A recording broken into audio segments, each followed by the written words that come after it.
بسم اللہ الرحمن الرحیم نحمدہ ونصلی علی رسولہ الکریم اما بعد۔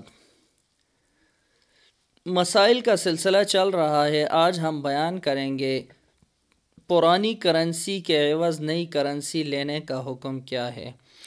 سوال یہ ہے کہ پرانے نوٹ کے بدلے نیا نوٹ لینے پر منافع لینا کیسا ہے؟ یعنی 1000 کی کرنسی 1400 کی ملتی ہے، اس کی خرید و فروخت کیسی ہے؟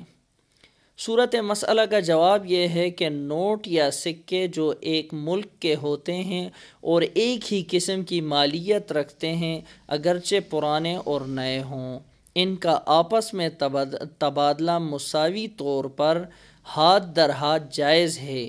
کمی زیادتی کے ساتھ تبادلہ سود ہونے کی وجہ سے ناجائز ہے، لہٰذا 1000 روپے کے نئے نوٹ 1400 میں فروخت کرنا اور انہیں خریدنا ناجائز اور سود ہے۔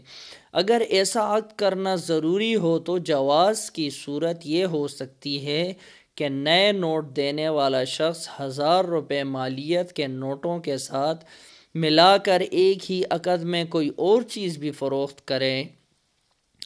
مثال کے طور پر ایک قلم ساتھ رکھ دے، چنانچہ 1000 روپے کے عوض 1000 روپے ہو جائیں گے اور اضافی رقم قلم کے عوض ہو جائے گی۔ یوں یہ معاملہ درست کہلائے گا۔